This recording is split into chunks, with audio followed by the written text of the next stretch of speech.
Hello மக்களே, welcome to our channel. இன்றைக்கி ஒரு புது வீடியோ பார்க்கலாமா? இந்த வீடியோவில் எனக்கு வந்திருந்த சாஃப்ரான் ஜெல் ஆர்டரோட மேக்கிங் தான் பார்க்க போகிறோம். இன்றைக்கி சாஃப்ரான் ஜெல் செய்கிறதுக்கு நான் கொஞ்சம் சாஃப்ரான் எடுத்திருக்கேன். சாஃப்ரான் எடுத்து டிஸ்டில்டு வாட்டர் கூட போட்டு நல்லா மிக்ஸ் பண்ணி கொஞ்ச நேரம் வச்சிடுறோம். அப்படி வைக்கும்போது சாஃப்ரான் நல்லா இன்ஃப்யூஸ் ஆகி சாஃப்ரான் ஒரு நல்ல கலரும் டெக்ஸ்டரும் கொடுக்கும். இன்னொரு பவுலில் நம்ம ஜாந்தன் கம் எடுக்க போகிறோம்.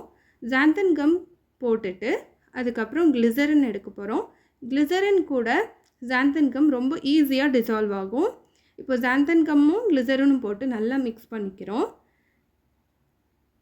இப்போது நம்ம இன்ஃப்யூஸ் பண்ணி வச்ச சாஃப்ரான் வாட்டரை எடுத்து இந்த ஜாந்தன் கம்மோட மிக்ஸ்சர் கூட ஒன்றா சேர்த்து நல்லா மிக்ஸ் பண்ணிக்கணும். இப்போ நல்லா மிக்ஸ் பண்ணிக்கலாம். நல்லா நம்ம அப்படியே மிக்ஸ் பண்ணிகிட்டே இருக்கணும். கலக்கிட்டே இருக்கும்போது நல்ல ஒரு ஜெல் கன்சிஸ்டன்சி வரும். இது கூட நான் சாஃப்ரான் ஸ்டாண்ட்ஸ் அப்படியே போட்டிருக்கேன், ஏன்னா நேச்சுரல் டெக்ஸ்டர் வர்றதுக்காக. அது கூட இப்போ நான் ப்ரிசர்வேட்டிவ் ஆட் பண்ணி நல்லா மிக்ஸ் பண்ணிக்கிட்டு ஒரு சின்ன கண்டெய்னரில் போட்டுக்க போகிறேன். இந்த வீடியோ பிடிச்சிருந்தால் லைக் பண்ணுங்கள், ஷேர் பண்ணுங்கள் அண்ட் சப்ஸ்கிரைப் பண்ணுங்கள். தேங்க்யூ.